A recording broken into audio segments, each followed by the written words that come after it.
வாழ்க வளமுடன். Osteo arthritis மூட்டு தேய்மானம், இதற்கான முழு விளக்கம், இதிலிருந்து எப்படி இந்த வலியை நம்ம குணப்படுத்துறது அப்படின்ற பூரணமான பதிவு இப்போ நம்ம பார்க்க இருக்கிறோம்.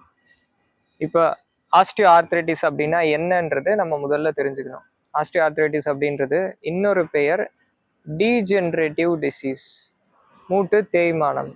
இதில் நம்ம நீ ஜாயிண்ட்ல வரக்கூடிய ஆஸ்டியோ ஆர்த்ரைட்டிஸ், இதிலிருந்து எப்படி நம்மளை காப்பாற்றிக் கொள்வது, வந்த பின் என்ன செஞ்சு இந்த வலியை நிவாரணம் செய்யறது அப்படின்றத இப்போ நம்ம பார்க்க இருக்கிறோம். இப்போ இது எதில் வரும் அப்படின்னா வெயிட் பியரிங் ஜாயிண்ட்ல தான் மேக்சிமம் வரும்.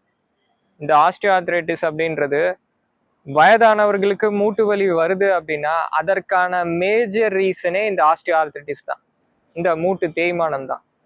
வயசானவங்க நம்ம எடுத்து பார்த்தாலே எக்ஸ்ரே எடுக்கிறப்பயே மேக்சிமம் ஆஸ்டியோ ஆர்த்ரைட்டிஸ் ப்ராப்ளம் இருக்கும், மூட்டு வலி இருக்கும். இப்போ இதை பற்றி நம்ம தெரிஞ்சுக்கணும், இந்த வியாதியை பற்றி தெரிஞ்சுக்கணும். உடல்ல எந்த வியாதி வந்தாலும் அந்த வியாதியை பற்றி நம்ம தெரிஞ்சுக்கிறப்ப தான் நம்ம உடல்ல என்ன நடக்குதுன்றதை தெரிஞ்சுக்கிட்டு அப்போ என்ன செஞ்சால் அந்த வியாதி வராமல் தடுக்க முடியும், அதுக்கடுத்தது இன்னும் என்னென்ன விஷயங்கள் செய்தால் அந்த வியாதி டீஜெனரேட் ஆகுறது, இன்னும் மோசமாகிறத தடுக்க முடியும் அப்படின்றத நமக்கே புரியும். அந்த வியாதியை பற்றி புரிஞ்சுக்கிறப்ப தான் அந்த வியாதி அதிலிருந்து வெளி வந்ததுக்கு அப்புறமும் திரும்ப வராமல் அதை பார்த்து கொள்ள முடியும். உடலை பற்றின நாலேஜ் எல்லாருக்குமே இருக்க வேண்டிய அவசியம். எல்லாருமே நம்ம ஃபோன் பற்றி தெரியுது, எல்லா விஷயங்கள் பற்றி தெரியுது, ஆனால் உடலை பற்றி அதிகமாக தெரிஞ்சுக்கிறது கிடையாது. ஆஸ்டியோ ஆர்த்ரைட்டிஸ் இருக்கிறவங்க கண்டிப்பாக இப்போ சொல்லக்கூடிய எல்லா விஷயங்களையும் தெரிஞ்சுக்கோங்க.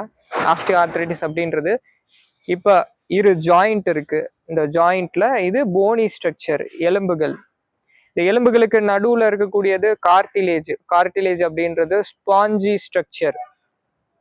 இப்போ இது வயசாகிறப்ப இல்லை அந்த ஜாயிண்ட்ல நம்ம ஸ்ட்ரெஸ் அதிகமாக கொடுக்குறப்ப, முறை இல்லாத ஸ்ட்ரெஸ் கொடுக்குறப்ப, அதுக்கடுத்தது நமக்கு ஹார்மோன் சேஞ்சஸ்னால, ஹார்மோன் சேஞ்சஸ் அப்படின்னா பெண்களுக்கு மெனோபாஸுக்கு அப்புறம் இந்த பிரச்சனையை வர தொடங்கும். ஆண்களுக்கு டெஸ்டாஸ்டிரான் அளவு குறைய ஆரம்பிக்கிறப்ப இந்த பிரச்சனை ரொம்ப எளிமையாக வர ஆரம்பிக்கும். அப்போ இது பாருங்க, இப்போ நடுவில் கார்டிலேஜ் இருக்கு. இந்த கார்டிலேஜ் என்ன வேலை செய்யும் அப்படின்னா, நம்ம இப்போ குதிக்கிறோம், அதுக்கடுத்தது ஓடுறோம், நடக்கிறோம், படி ஏறி இறங்குறோம். இப்போ எல்லாமே என்ன நடக்குது, இப்போ இந்த கார்டிலேஜ் ஆனது ஸ்பாஞ்ச் மாதிரி செயல்படுது, ஸ்ப்ரிங் மாதிரி செயல்படுது. இப்போ நம்ம சொன்ன காரணங்களினால இந்த கார்டிலேஜ் டீஜெனரேட், தேஞ்சு போக ஆரம்பிக்கிறப்ப என்ன நடக்கும் அப்படின்னா, இந்த ரெண்டு ஜாயிண்ட்டுக்கு இடையில இருக்கிற அந்த கேப் ஆனது கம்மி ஆகிட்டே இருக்கும். கம்மி ஆகி ஆகி அதுக்கப்புறம் ஒரு கட்டத்தில் அது அந்த ஜாயிண்ட்டை தொடும். தொடுறப்ப நமக்கு வலி வர தொடங்கும். தொடுறப்ப மட்டும் இல்லை, கொஞ்சம் கார்டிலேஜ் டீஜெனரேஷன் அதிகமாகிறப்பே வலி வர தொடங்கிடும். ஏன்னா இப்போ லேசாக கார்டிலேஜ் இருக்கு, ஆனாலும் நம்ம வேலைகள் செய்கிறப்ப இப்போ இந்த ஜாயிண்ட்டை போய் டச் பண்ணுது பாருங்க, அப்போ வலி வர தொடங்கும். கார்டிலேஜ் முழுமையாக டீஜெனரேட் ஆன உடனே வலி அதிகமாக இருக்கும். அதற்கு ஸ்டேஜ் இருக்குது. ஸ்டேஜ் 1 அப்படின்றது கார்டிலேஜ் லேசாக டீஜெனரேட் ஆகிறது. ஸ்டேஜ் 2, ஸ்டேஜ் 3, ஸ்டேஜ் 4 இது எல்லாமே இருக்குது. அப்போ கார்டிலேஜ் டீஜெனரேட் ஆகிறது தான் இங்கே நமக்கு ப்ராப்ளம். அப்போ கார்டிலேஜ் டீஜெனரேஷனை நம்ம தடுக்கணும். இதுக்கான ட்ரீட்மெண்ட் அப்படின்றது, நீங்கள் ஆங்கில மருத்துவர்கிட்ட போனீங்க அப்படின்னா பெயின் ரிலீவர்ஸ் கொடுப்பாங்க. வலி இருக்கு இல்லையா, அதுக்கான பெயின் ரிலீவர்ஸ். அதுக்கு அடுத்துட்டு போகிறப்ப சர்ஜரி தான் தீர்வு அப்படின்னு சொல்லுவாங்க, நீ ரீப்ளேஸ்மெண்ட் சர்ஜரி. இது ஃபிசியோதெரப்பியில் போகிறப்ப அருமையாக நல்ல சிகிச்சைகள் இருக்குது. அங்கே மசில் ஸ்ட்ரெங்தனிங் பண்ணுவாங்க. அங்கே மருந்துகள் கொடுக்காமலே டென்ஸ், ஐஎஃப்டி இது போன்ற சிகிச்சைகள் கொடுத்து அதை சரி பண்ணுவாங்க, இந்த பெயினை ரிலீஃப் பண்ணுவாங்க. அது ரொம்ப ரொம்ப நல்லது. பெயின் கில்லர் எப்போதுமே நம்ம தடுக்கணும். பெயின் கில்லர் அதை எடுக்கிறனால நிறைய சைடு எஃபெக்ட் இருக்கும். கல்லீரலை பாதிக்கும். திடீர்னு ஒரு பிரச்சனை வரும், அந்த பிரச்சனை எதனால வந்தது அப்படின்றது தெரியாது. எடுத்த பெயின் கில்லர் தான் அது காரணமாக இருக்கும். உடனடியாக தெரியும் அப்படின்றது எல்லாமே கிடையாது. நாள்பட்டு தெரியலாம், 6 மாதம் கழிச்சு தெரியலாம். எப்போதோ எடுத்த பெயின் கில்லர் உடம்புல நோய் ஏற்படுத்தியிருக்கலாம். அது நீங்கள் வாய்ப்பு கிடைக்கிறப்ப செக் பண்ணுறப்ப அப்போ தான் வியாதி இருக்கிறதே தெரியும். எப்பொழுதுமே உடல்ல ஒரு வியாதி இருக்கு அப்படின்னா வியாதி வந்தவுடன் அதுக்கான சிம்டம்ஸ் வருவது கிடையாது. வியாதியை தடுக்கிறது, லைஃப் ஸ்டைல் சரியா வச்சுக்கிறது தான் தீர்வு. இப்போ உதாரணத்துக்கு சொல்றேன், இப்போ டிஸ்க் ப்ரொலாப்ஸ் இருக்குது. டிஸ்கும் கார்டிலேஜ் மாதிரி தான் நம்ம ஸ்பைனில் இருக்கும். இப்போ இந்த டிஸ்க் ப்ரொலாப்ஸ் அப்படின்னா இருக்க வேண்டிய இடத்திலிருந்து ஆன்டீரியர் முன்னோக்கியோ பின்னோக்கியோ வந்துருச்சு அப்படின்றப்ப என்ன நடக்கும்? இப்போ இது டிஸ்க் ப்ரொலாப்ஸ் ஆயிருக்கும், ஆனால் வலி இருக்காது, கண்டுக்க மாட்டாங்க. இப்போ எப்போ இது சிம்டம் வெளியே காட்டும் அப்படின்னா டிஸ்க் ப்ரொலாப்ஸ் இருந்துக்கிட்டே தான் இருக்கும். ஒரு நாள் எப்பயாவது ஒரு வெயிட்டை தூக்குறப்ப இல்லை ஒரு ஜெர்க் ஆகுறப்ப அப்போ அந்த டிஸ்க் கம்ப்ரெஸ் ஆகும். அப்போ நரம்புகள் அழுத்தி பெயின் நமக்கு தெரியும். அப்போ அதுவரை பெயின் தெரில, ஆனால் முன்னாடியே இந்த டிஸ்க் ப்ரொலாப்ஸ் ப்ராப்ளம் வந்துருச்சு, சிம்டம் காட்டல. அப்போ என்ன நினச்சிக்குவாங்க? வெயிட்டை தூக்குன உடனே எனக்கு இந்த வலி வர ஆரம்பிச்சிருச்சு, வெயிட்டு தூக்குனது தான் காரணம் அப்படின்னு சொல்லுவாங்க. வெயிட்டு தூக்குனது காரணம் கிடையாது. ஏற்கனவே ப்ராப்ளம் இருந்திருக்கு, அப்போ நீங்கள் வெயிட்டை தூக்கிருக்கீங்க, அதுதான் ப்ராப்ளமாக இருக்குது. அப்போ இந்த டீஜெனரேட்டிவ் டிசீசஸ் பொறுத்த அளவுக்கு என்ன செய்கிற தவறு அப்படின்னா, இப்போ பெண்களாக இருக்கட்டும் ஆண்களாக இருக்கட்டும், லேசாக இந்த மூட்டில் வலி வரப்பயே லேசாக தானே வலிக்குது அப்படின்ட்டு கண்டுக்காமல் விட்டுருவாங்க. அப்போ இது திரும்ப திரும்ப இன்னும் டீஜெனரேட் ஆகிட்டே இருக்கும். வலி அதிகமாகிறப்ப பார்த்துக்கலாம் அப்படின்னு விட்டுருவாங்க. போக போக போக கார்ட்லேஜ் நல்லா டீஜெனரேட் ஆயிரும், வலி பொறுக்க முடியாத வலி இருக்கும். அப்போ ஆரம்பத்திலேயே இதை பார்த்துக்கிறப்ப அந்த பிரச்சனை இன்னும் அதிகமாக வளருவதை தடுத்துட முடியும். அப்போ இது என்னென்ன விஷயங்களை செய்யும் அப்படின்னா, இது முதல்ல பெயின் வலியினை ஏற்படுத்தும், அந்த இடத்தில் ஸ்வெல்லிங் வரும். அதுக்கு அடுத்தது நம்முடைய மூமெண்ட்ஸ் எல்லாமே ரெஸ்ட்ரிக்ட் ஆக ஆரம்பிக்கும். அப்போ மூட்டு இருக்கு அப்படின்னா ஃப்ளெக்ஷன் எக்ஸ்டென்ஷன், நீட்டி மடக்கிறப்ப வலி இருக்கும், வேலைகள் செய்கிறப்ப எல்லாமே வலி இருக்கும். அதற்கு அடுத்தது ஸ்டிஃப்னஸ், இந்த ஜாயிண்ட்ல ஸ்டிஃப்னஸை ஏற்படுத்தும். இந்த 3 விஷயங்கள் மூட்டில் நீ ஜாயிண்ட்ல ஆஸ்டியோஆர்த்ரைட்டிஸ் இருக்கிறப்ப இதை செய்யும். சரி, இப்போ இதை பற்றினது நம்ம பார்த்தாச்சு. இப்போ இதை எப்படி நம்ம சரி பண்ணிக்கிறது? ஆஸ்டியோஆர்த்ரைட்டிஸ் மூட்டு வலி இருக்கு அப்படின்னா கண்டிப்பாக அந்த வலியை இயற்கை முறையில் சரி செய்ய முடியும். இதற்கு முக்கியமான ஆயுதம் அப்படின்றது உடற்பயிற்சி தான். உடற்பயிற்சி, இதற்கு உரிய உடற்பயிற்சிகள் இருக்கு. மூட்டு வலி வந்ததுக்கு அப்புறம் என்ன பயிற்சிகள் செய்யணும்? இந்த பயிற்சிகள் எல்லாமே எப்படி இருக்கும் அப்படின்னா படுத்துக்கிட்டு செய்யற மாதிரி இருக்கும். இந்த பயிற்சிகள் இந்த மூட்டை சுத்திலும் இருக்கக்கூடிய அந்த தசைகளை பலப்படுத்துற விதமா இருக்கும். இப்போ கார்ட்லேஜ் டீஜெனரேட் ஆயிடுச்சு, அப்போ என்ன செய்யணும்? அந்த எக்ஸசைஸ் பண்ணுறப்ப என்ன நடக்கும் அப்படின்னா இதை சுற்றிலும் இருக்கக்கூடிய தசைகளை தினசரி பயிற்சி கொடுத்து சேஃபான முறையில் நம்ம இதெல்லாம் பயிற்சிகள் கொடுக்குறோம். பயிற்சி கொடுத்து அங்கே இருக்கிற அந்த தசைகளை ஸ்ட்ராங் ஆக்குறோம். ஸ்ட்ராங் ஆக்க என்ன ஆகும் அப்படின்னா அதற்கப்புறம் நம்ம நடக்கிறப்ப இல்லை படி ஏறி இறங்குறப்ப அந்த ஜாயிண்ட் பியர் பண்ண வேண்டிய அந்த ஸ்ட்ரெஸ் அந்த மசில்ஸே எடுத்துக்க ஆரம்பிக்கும். அப்போ அந்த பெயின் ஆனது ரிலீவ் ஆகும். இதற்கு நம்ம நின்றுட்டு செய்கிறத விட படுத்துக்கிட்டு இல்லை அமர்ந்துட்டு ஏன் செய்யணும்? ஏன்னா நிற்கிறப்ப நம்ம உடல் எடையானது மீண்டும் இந்த ஜாயிண்டை அழுத்த தொடங்கும். அப்போ இதற்கு ஜாகிங் எல்லாம் பண்ணக்கூடாது. இதற்கு படுத்துக்கிட்டு அதற்கான முறையான பயிற்சிகள் செய்யணும்.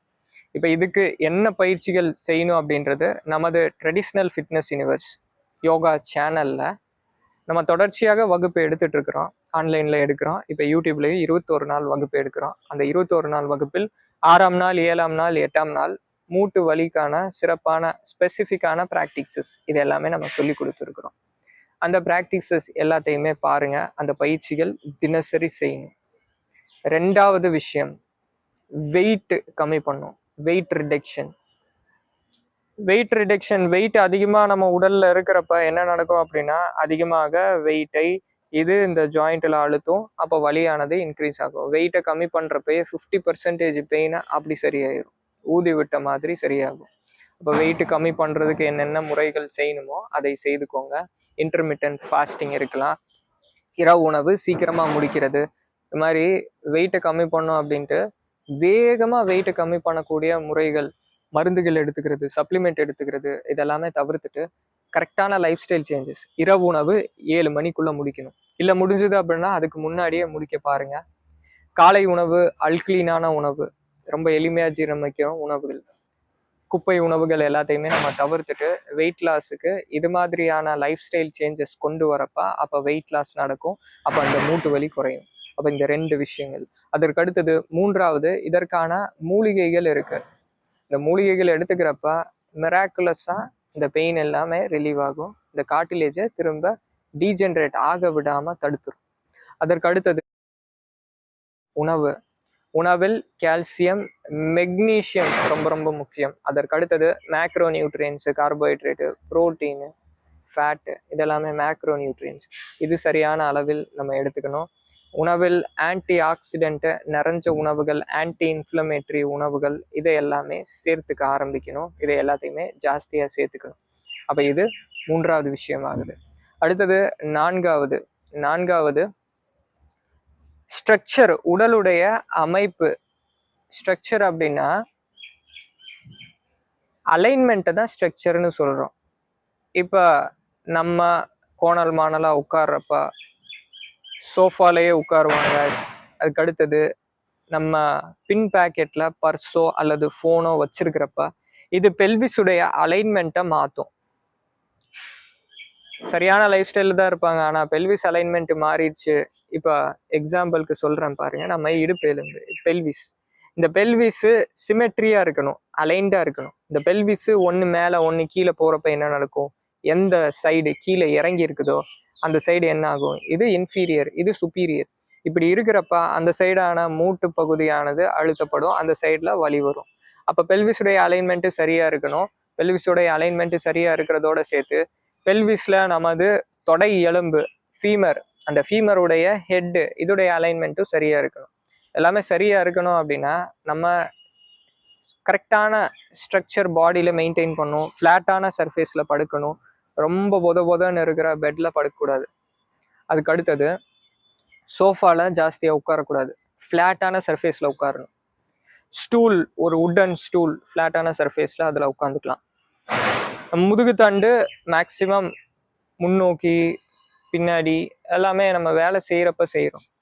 ஆனால் மேக்சிமம் இருக்கிறது நம்ம நேராக உட்காந்து பழகிக்கணும், முதுகுத்தண்டை நேராக வச்சுருக்கணும். அப்போ இது எல்லாமே ஆரம்பத்தில் சொல்கிறப்ப கொஞ்சம் கஷ்டமாக இருக்கிற மாதிரி இருக்குது. ஏன்னா இப்போ இந்த நாலேஜை கேள்விப்படுறப்ப கஷ்டமாக இருக்கும். ஆனால் ஒரு மாதம் பழகிறப்பே நம்ம இந்த பெட்டு இல்லாமல் படுத்து பழகிக்கலாம். ஸ்டூலில் உட்காந்து ஃப்ளாட்டான சர்ஃபேஸில் உட்காந்து பழகிக்கிறப்ப அப்போ இதெல்லாமே ரொம்ப ஈஸியாக இருக்கும். இதை சரி பண்ணுறப்பே அது சரியாகிறது ஃபீல் பண்ண முடியும். அந்த ஏசிமெட்ரி இருக்கிறத சிமெட்ரி பண்ணணும். இந்த ஏசிமெட்ரி இருக்கிறத, இப்போ பெல்விக் டிஸ்அலைன்மெண்ட் இருக்குது, இல்லை ஃபீமர் ஹெட்டு டிஸ்அலைன்மெண்ட் இருக்குது அப்படின்னா அதை சரி செய்துக்கணும். அது நம்ம ஃபிசியோதெரப்பியில் பண்ணிக்கலாம், போன் அலைன்மெண்ட் தெரப்பியில் பண்ணலாம், வர்ம சிகிச்சையில் அதை தான் பண்ணுறாங்க. அதற்கு அடுத்தது இன்னும் நிறைய யோக சிகிச்சையில் இது எல்லாமே இந்த அலைன்மெண்ட்டை சரி பண்ணும். யோக சிகிச்சை அப்படின்றது இதுக்கு நல்ல வேலை செய்யும். அதான் நம்ம ட்ரெடிஷ்னல் ஃபிட்னஸ் யூனிவர்ஸ். அதில் நம்ம 6ஆம் நாள், 7ஆம் நாள், 8ஆம் நாள் பயிற்சிகளில் நம்ம கொடுத்துருக்குறோம்னு சொன்னோம். இப்போ அதை பார்த்துக்கோங்க. அதற்கு அடுத்தது இயற்கை மருத்துவங்கள், நேச்சுரோபதி ட்ரீட்மெண்ட்ஸு இந்த பெயினை நல்லா கம்மி பண்ணும். நேச்சுரோபதி ட்ரீட்மெண்ட்ஸில் ஆஸ்டியோ ஆர்த்ரைட்டிஸ் ஆஃப் நீ, மூட்டிற்கான சிறப்பான சிகிச்சைகள் இருக்குது, ஸ்பெசிஃபிக்கான சிகிச்சை முறைகள் இருக்குது.